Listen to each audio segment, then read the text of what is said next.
Narayana namaskrityam naram chaiva narottamam devim saraswatim vyasam tato jayamudiraye.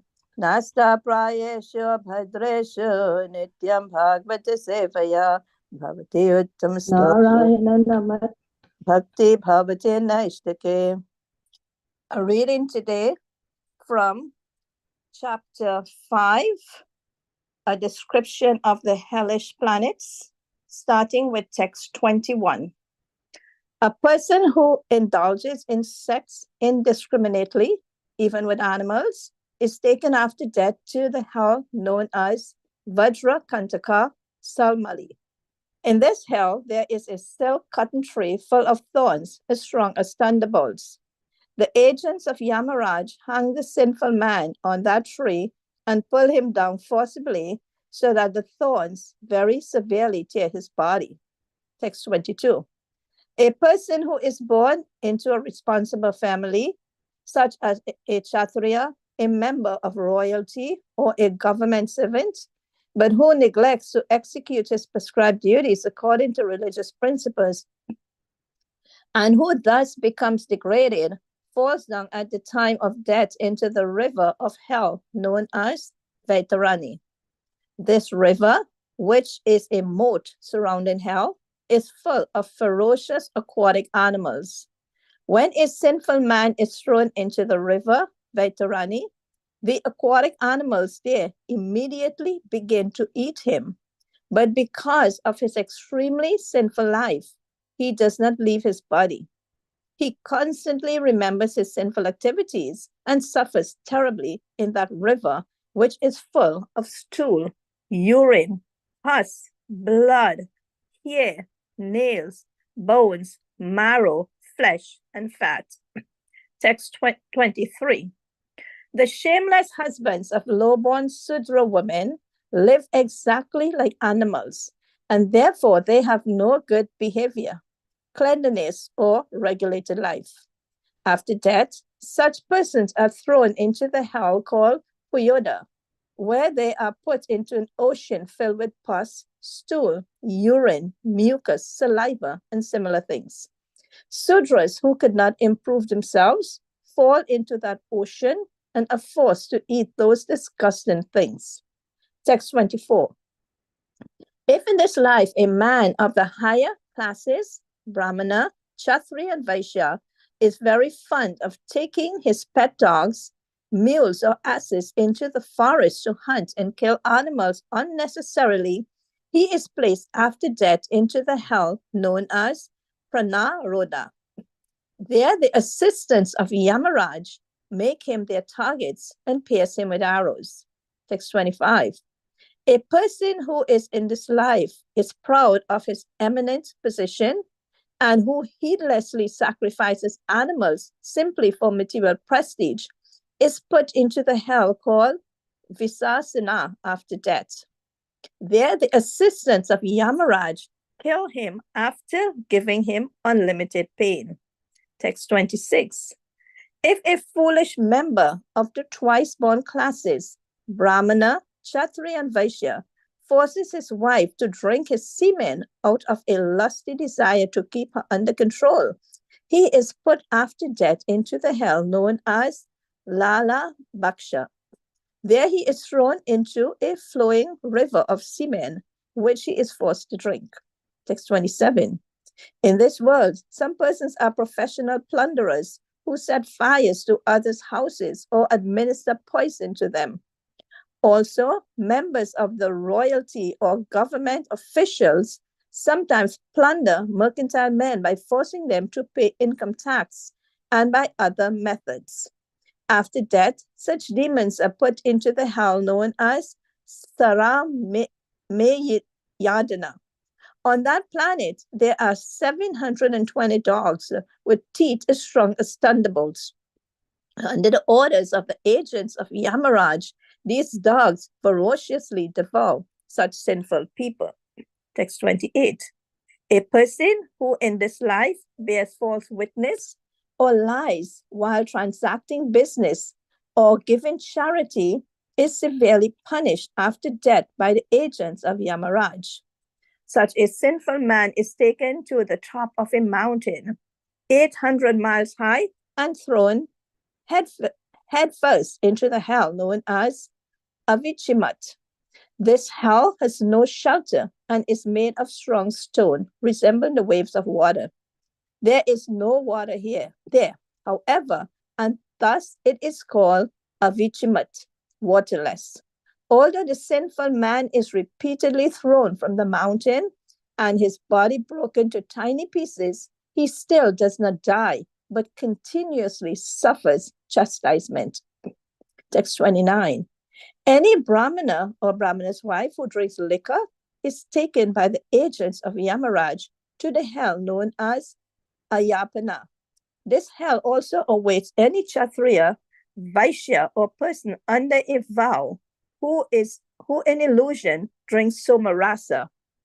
In Ayapana, the agents of Yamaraj stand on their chests and pour hot melted iron into their mouths. Text 13. A low-born and abominable person who in this life becomes falsely proud, thinking, I am great, and who thus fails to show proper respect to one more elevated than he by birth, austerity, education, behavior, caste, or spiritual order, is like a dead man, even in this lifetime. And after death, he is thrown headfirst into the hell known as Sharakardama. There he must suffer great tribulation at the hands of the agents of Yamaraj. Hare Krishna. Thank you, Devashik Mate. Hare Krishna. We'll offer brief prayers and start the discussion. Let me change my microphone. 1 second. Okay. Om Jnanatimirandasya Gnananjana Chakshurunmilitam Yena Tasmai Shri Guruve Namaha Namam Vishpadaya Krishna Prasthaya Bhutale Srimate Bhaktivedanta Swami Nitinamane Namaste Saraswati Deve Gauravani Pracharine Nirvishesha Shunyavadi Paschatya Devastarani Jai Shri Krishna Chaitanya Prabhu Nityananda Sri Advaita Gadadara Sri Vasadi Gaura Bhaktarvrinda Hare Krishna Krishna Krishna Hare Hare Hare Rama Rama Rama Hare Hare. Okay, thank you for making the time for discussing Srimad Bhagavatam every day morning. So this is a very, in one sense, very hard section to understand all the sufferings that one might go through if it does sinful reactions, sinful activity. And then in another sense, it gives us a reminder of what we should not do and how we should be compassionate towards others, because most people are engaging in one of these things already. So those are two ways to look at it: how we should be careful and how we should give an opportunity for others not to do those things. So I have lots of things to share, but what we'll do is we'll go through some of the verses and cover some important points. Uh, but I wanted to highlight two broad things at a principle level, because even if you don't remember any of the details I share, two broad things I want to make sure you remember. One is just by practice of bhakti, we're being saved from so many sinful activity. By, for example, we follow the four regulative principles of no meat eating, no intoxication, no gambling, no illicit sex. That's avoiding so many sinful activity. Number one, first, gross sinful activity. And then by cultivating bhakti consciously, we are actually um, overcoming so many sinful desires and sinful proclivities, and not only the sinful reactions that are coming, but the sinful desires and sinful proclivity that are causing it. Everything is getting away from the root by practicing bhakti. So that should give us more and more impetus and motivation to perform bhakti more nicely, like that. So essentially, this is the principle we can remember, that by practicing bhakti, we can overcome all these things.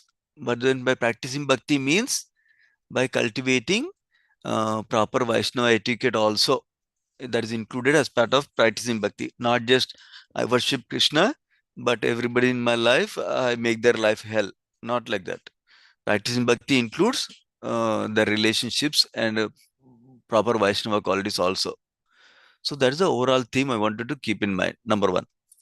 Number two important principle to remember is that always maintain respect and service mood in our relationships, in our interactions, in our dealings with others, and dealings with anything, anyone. So that is the second thing I want to mention.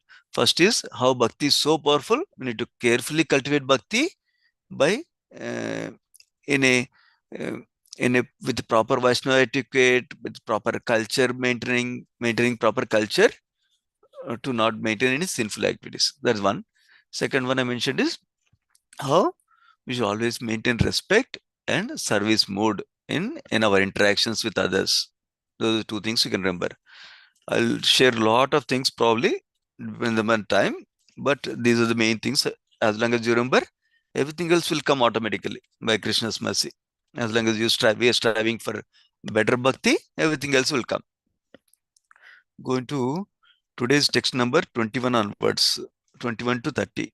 Is it 21 to 30 or 20 to 30? No, 21 to 30, right? Yes. Okay, let's go. 21st verse. So this is a section. Okay, the overall context for this section is where just now Sukadeva Goswami described the whole structure of the universe in terms of the horizontal structure, in terms of the vertical structure.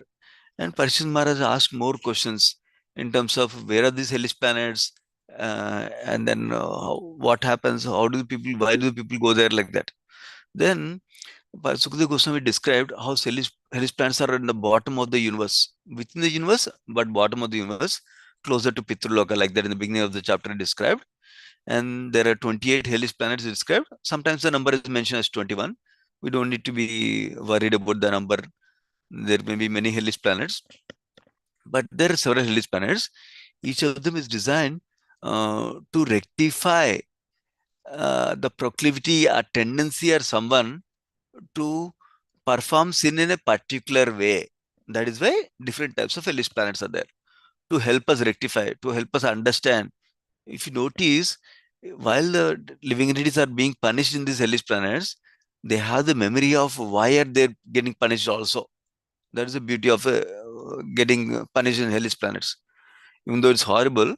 So the idea is that the some of the at least the sinful reactions will go away like that. Yeah, but bhakti is the one that will remove the sinful desires and sinful proclivity. Okay, that's another bigger topic we can talk also.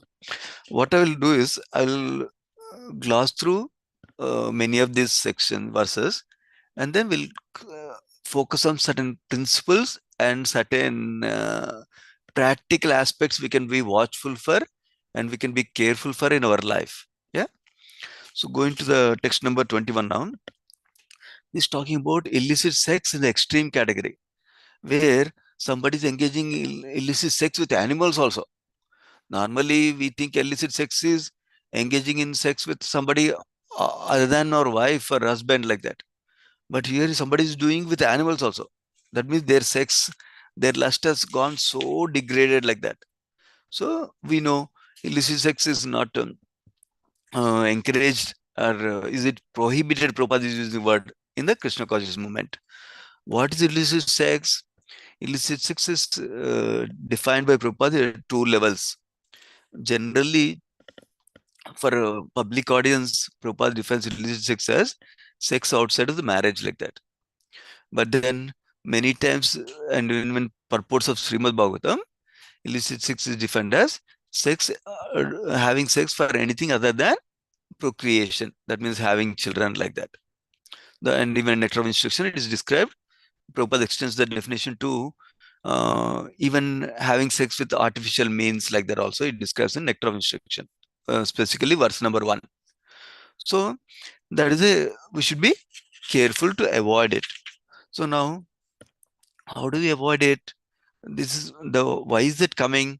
Sometimes we might want to avoid it, but we are not able to avoid it. That is because of the lust that is there. Krishna asks, Krishna is asked by Arjuna in Bhagavata, I don't want to do something bad. but I end up doing it. Why? Krishna describes only because of lust, which is born of mode of passion, like that. So when we don't have love, that is replaced by lust. So through bhakti process, we're replacing that lust back with love for the Supreme Lord again. So we need to restrain our lust uh, through intelligence and through spiritual practices, like that. So some practical tips from Swayam Bhagavan Keshav Maharaj. He uses a abbreviation called acronym called COST, COST. It's possible I might have told in one of the classes, but it is coming in this context, so I'm describing again. So basically, there are two things. One is just by practicing bhakti, we are purifying all our anarthas and impurities and developing love for Krishna. That is one important thing. But while we are cultivating that higher taste, we need to manage the damage that we get caused currently with the lust we have. So that is what this is describing, along with solution of permanent solution also. Yeah. So how do we manage it? Is by developing COST, COST, right? C for conviction. Develop a higher convention. Make our condition very strong. I want to develop my relationship with Krishna because Krishna is so loving. I will be eternally happy in that relationship of service to Krishna. So that develop that higher conviction on a higher goal. Then we don't compromise something for my higher goal, like that. So generally we compromise by giving it to, oh, this feels good now. For just getting feeling good currently, we give up a higher goal. So that is what we should avoid. Number one. Number two, this is at the intellectual level. Next thing is at emotional level. So when we are getting these bad qualities and when we're engaging in bad behavior, we should have one or more relationships, one or fewer relationships, more fewer relationships to share with someone. I'm struggling with this, like that. That way, we are admitting the problem instead of thinking that I'm good, I'm pure devotee, I'm doing very, very nice. Instead of thinking like that, we're admitting the problem, not only to ourselves, but to one or more close friends or close mentors we have. That is the second thing we do. That's for O for open. C for conviction, O for open and sharing. And the third, within the openness, is not only about sharing our honestly what we're doing wrong, but being able to receive the feedback, being able to receive the guidance, being able to receive the help, being able to receive the chastising and criticism is also important part of open. Openness includes sharing one way and then receive the feedback in another way. If immediately somebody says something, oh no, I'm not like that, then we will not get anything out of it.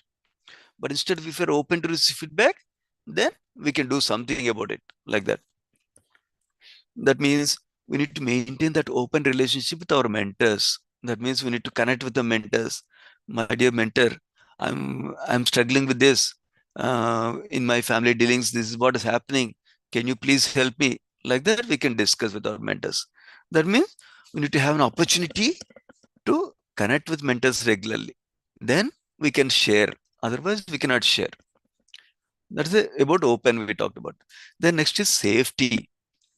That means we create a safe environment around us so that we don't give in to the lust. That means, for example, this can be practical things like, let us say I'm lusty, I'm doing some nonsense things. Then what I do, I don't give privacy much to myself. I stay with other devotee friends, my family, like that. That way, uh, there's no scope for me doing something wrong, like that. That is a create a safety mechanism. So the easy way to understand it, I always describe, many times I describe. For example, I'm trying to avoid sweets. Then I don't buy a whole bunch of sweets and keep it in home ready, or on my computer table itself. So it's ready to eat. So I keep it away, like that. Similarly, if I'm trying to avoid alcohol, then now don't go to places where there's alcohol, like parties or bar, like that, right? Similar is the case with lust also. So I don't stay alone with opposite gender, and then I don't stay alone with my technology. when nobody is seeing. So that way, I protect myself by being open and by creating a safe environment for myself. Then the last aspect of the cost, COST, C is a conviction, O is openness, S is safety, and then T is taste. So we need to develop a higher taste. Parandurstva nivartate. Like Lord Krishna talks about in Bhagavad Gita. You need to develop the higher taste. Because only whatever we described so far are temporary measures. But ultimately, to purify our consciousness, to purify our mind, to purify our heart, we need to do our devotional sadhana very nicely by hearing and reading and chanting holy name Hare Krishna, Krishna Krishna, Hare Hare, Hare Rama, Rama Rama, Hare Hare. By doing devotional service nicely, we need to develop a higher taste for relationship with Krishna. Then, by developing that higher taste, we can overcome the lower tastes that we have. So that's about overcoming the lust. Many of you know lust, anger, and greed are the three grades to hell. Is described also by Krishna in Bhagavad Gita. So we should be careful to work on these three things. Whatever we notice in ourselves, if I notice lust, I need to work on that. If I notice anger, I need to work on that. If I notice too much greed, I need to work on that also. Greed for material things. Yeah. So that's the other thing we need to remember. Okay, go into the next verse now. Then, yeah, 22nd verse. Here, when we are born into a responsible family of higher orders like Kshatriya, then we should not neglect our prescribed duties according to religious principles. If we neglect that, then we'll be fall into Vaitarani river, and where we'll suffer because there will be it's full of stool, urine, blood, nails, bones, narrow, flesh and fat, it seems. And then there are ferocious aquatic animals who are ready to eat our body. And remember, we are made of such a body. Right now, if dog eats something skin, our skin goes away. But in that place, we are given a body where even though horrible things are happening to the body, we don't die. Otherwise, it's such a pain that we are supposed to die. So that kind of pain is coming. Why? When we're not doing our prescribed duties nicely. What does prescribed duties means? Prescribed duties means duties that are enjoined in the religious scriptures. Duties that are given by God. For example, we are given a family. That means our duty is to protect the family. Our duty is to take care of the family. Our duty is to give time for the family. So even in the name of devotion service, we cannot neglect our family. So for example, I may be doing a lot of chanting, a lot of hearing, a lot of reading, and I don't pay attention to my family. That's not a following prescribed duties. And similarly, I'm doing lots of services for the temple, but I neglect my family, my small children. Then that's also not doing prescribed duties. So that's why prescribed duties we have to take care of properly. Otherwise, that is sinful activity that will be destined to hell like that. That's why we should be careful in balancing our family duties, our spiritual duties, and our professional duties also. All of them together.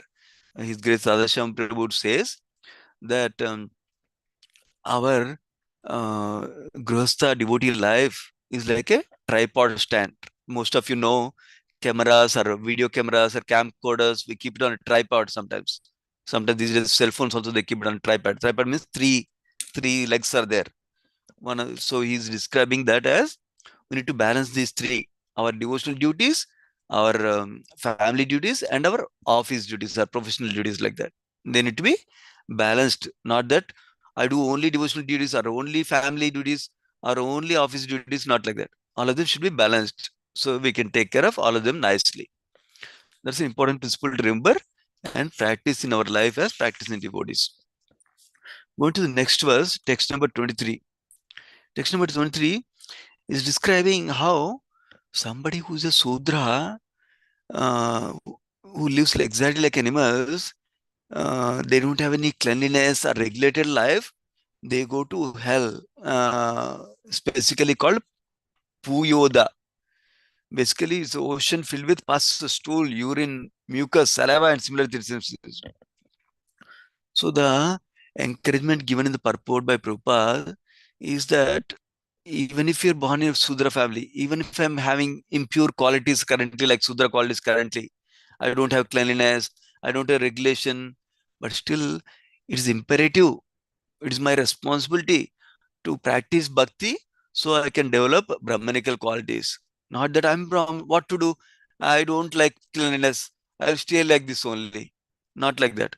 We develop the qualities by practicing bhakti nicely. By Krishna consciousness, we're going towards Vaishnava. By going towards Vaishnava, we'll naturally develop some Brahmanical qualities also. So rather all Brahmanical qualities also. So that's what is being given. So we given a human facility to develop the higher qualities, to develop higher cultivation of bhakti. That's what we should do. That is a imperative in the text number 23. And text number 24 describes how people higher classes, they should not kill animals in the name of hunting just for fun like that. So uh, yeah, um, of course, many of us don't do any hunting. So, but here the purport Prabhupada is saying we need to cultivate the knowledge of Brahman, cultivate bhakti properly in our life. Like that, Prabhupada is highlighting for us. And text number 25, we should not be. So far, we heard about gross sinful activity. Gross sinful activity, killing animals, eating meat, um, uh, drinking alcohol, or not doing prescribed duties. Like that, we talked about so far gross activities. Now, it's getting into subtle things also. So, for example, a person who in his life is proud of his eminent position. Oh, I'm so great. I'm so beautiful. I'm so wealthy. I'm so, even we might get pride of the bhakti also. See, I'm doing bhakti so nicely. I know so many things. I can do practice bhakti in so many ways. Like that, we might get proud also. So, mm, so if we doing bhakti for just material prestige, then that is also cause for sinful reactions and hellish life is being described here. That means we should be careful not to perform even bhakti for material pride, to be respectful among others like that. Now, text number 26.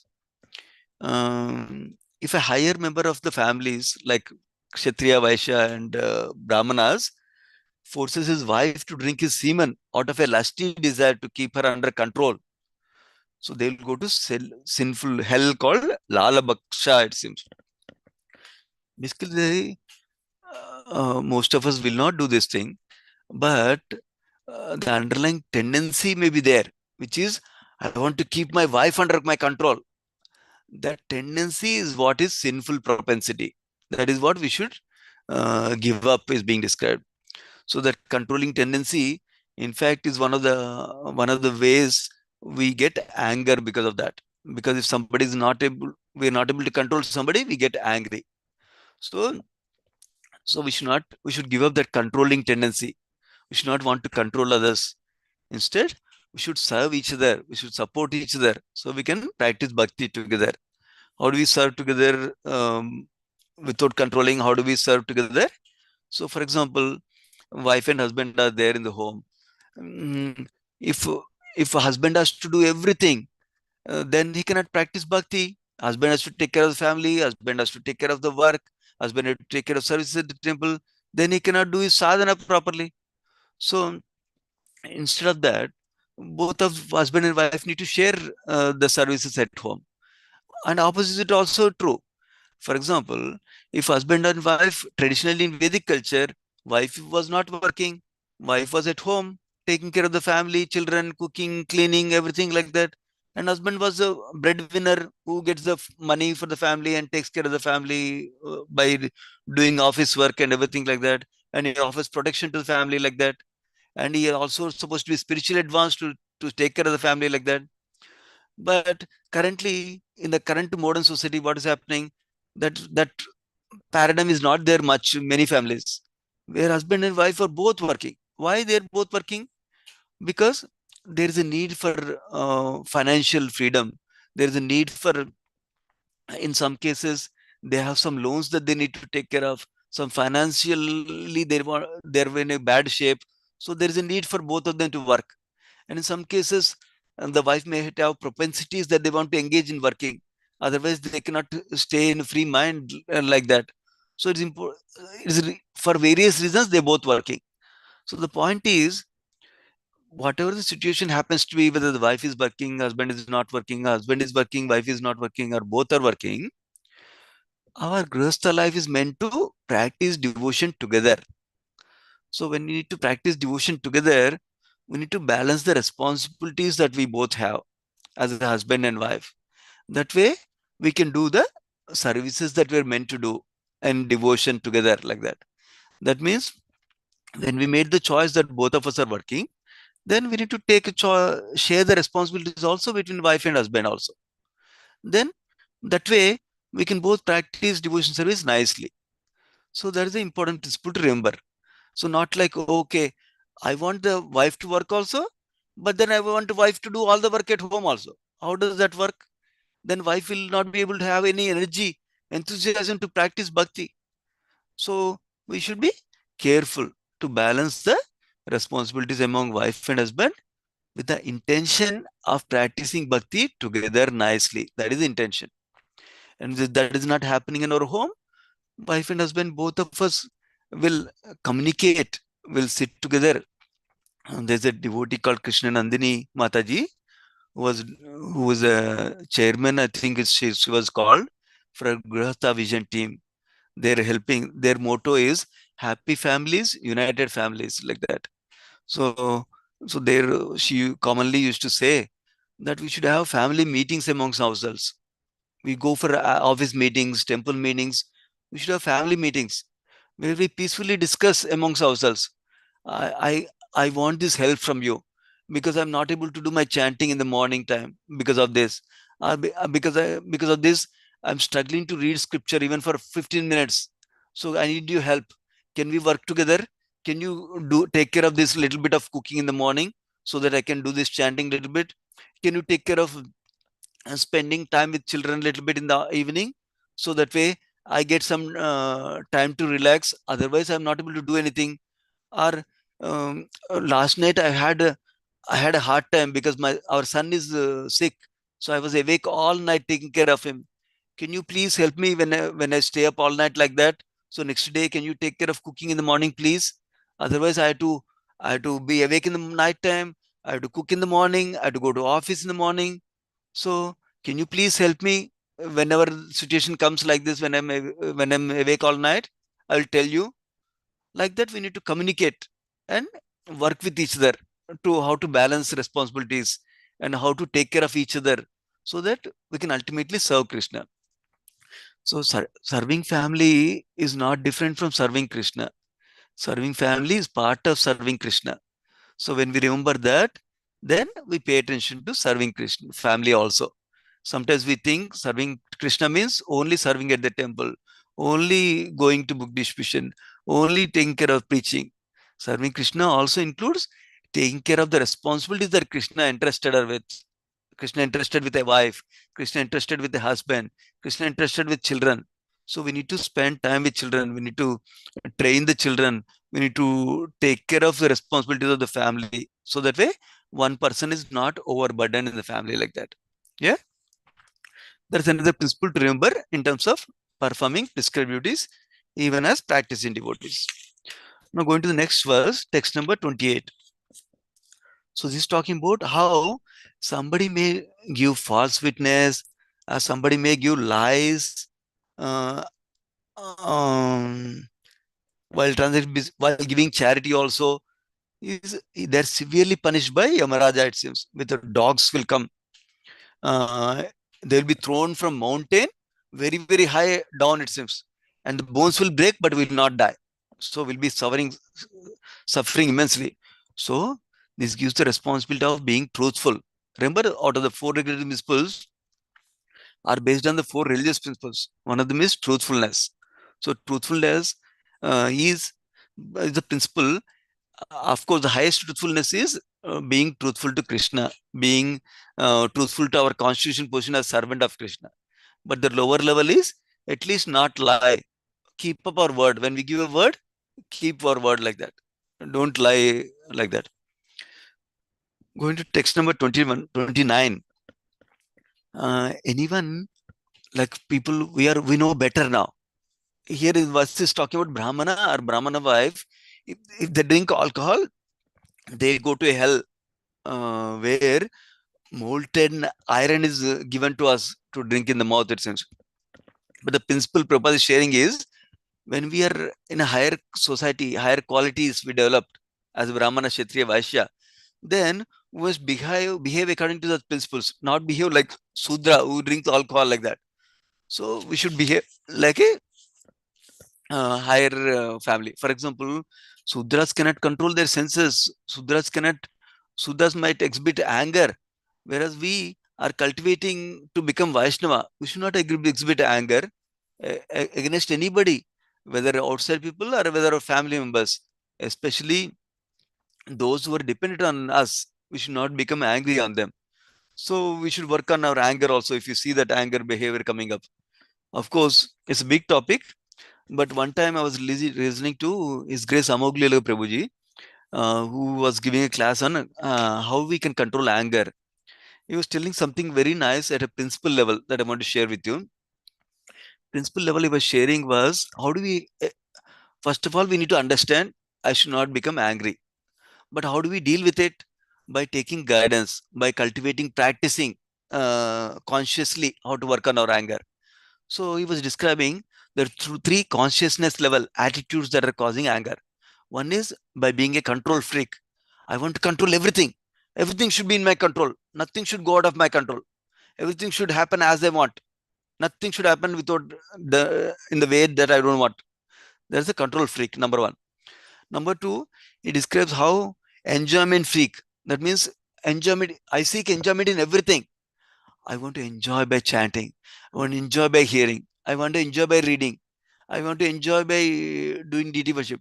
Everything is for my enjoyment, not for Krishna's enjoyment. So that's called enjoyment freak. So that means he says in Hindi, maza na chahiye.